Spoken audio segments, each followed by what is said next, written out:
अस्सलाम वालेकुम। मैं हूं डॉक्टर सीमी काशिफ। मैंने अपना YouTube चैनल पिछले साल मार्च में शुरू किया और जब मैंने अपना YouTube चैनल शुरू किया तो सबसे पहले जो चीज़ मुझे समझाई गई और बताई गई मेरे दोस्तों और जानने वालों की तरफ से वो ये था कि कोई ऐसी बात मत कीजिएगा जिससे लोग आपके पीछे पड़ जाएं, क्योंकि आजकल छोटी छोटी बातों के ऊपर इंसान को जान का खतरा हो जाता है। अब मज़े की बात यह है कि आजकल आपको समझ ही नहीं आती कि आपको कौन सी बात करनी चाहिए और कौन सी बात नहीं करनी चाहिए, कौन सी बात पे लोग ऑफेंड हो जाते हैं, कौन सी बात को लोग किस तरीके से देखते हैं। लेकिन मसला ये है कि जब आप बहुत सारे लोगों के सामने अपना कोई पॉइंट ऑफ व्यू रखते हैं तो जब तक रिएक्शन नहीं आता आपको पता नहीं चलता कि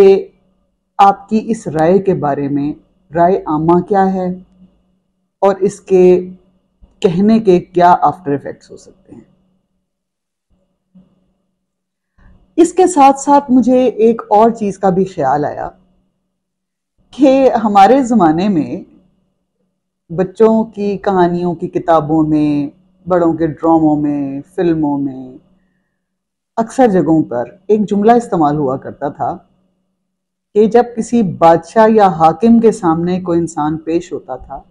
तो कोई ऐसी बात करने से पहले जिसमें उसे लगता था कि ये सुनकर हाकिम ऑफेंड ना हो जाए और कहीं आपकी सर तन से जुदा ना कर दे, आप कहा करते थे, अगर जान की अमान पाऊं तो कुछ अर्ज करूं। तो आजकल कुछ ऐसी ही सिचुएशन है। आप कोई बात करते हैं, चाहे वो मजहब से रिलेटेड हो, चाहे वो सियासत से रिलेटेड हो, चाहे आप ख्वातीन के हकूक़ की बात कर रहे हों, ख़ास तौर पे ये तो बहुत ही हॉट टॉपिक्स हैं। उसके अलावा कुछ और चीज़ें भी हैं जिनका नाम लेना भी मना है। तो अगर आप किसी भी ऐसे टॉपिक पे बात करते हैं तो आपके ख़िलाफ़ एक तूफ़ान बदतमीज़ी शुरू हो जाता है, और अगर आप उस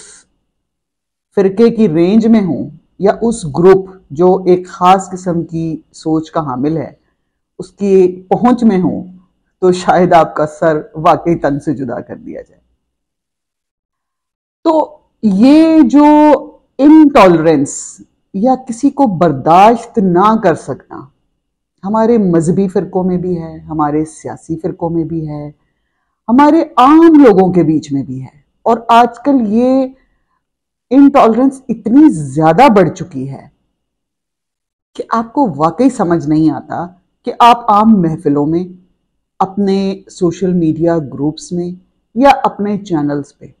कौन सी बात करें और कौन सी बात ना करें। और वाकई अब तो मेरा ये ख्याल है कि जैसे डिस्क्लेमर्स दिए जाते हैं कि ये फिल्म और ये ड्रामा किसी की ज़िंदगी से मुतासिर होकर नहीं लिया गया, कि अगर कोई मुमासलत नज़र आए तो आप उसको हकीकी ना समझें, या इस तरह की बहुत सारी चीज़ें जो किताबों और ड्रामों फिल्मों में दी जाती हैं। मेरा ख्याल है अब जितने भी YouTube चैनल्स या बाकी चैनल्स हैं जो भी सोशल मीडिया के,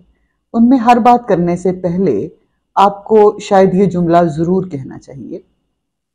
कि जान की अमान पाऊं तो कुछ अर्ज़ करूं।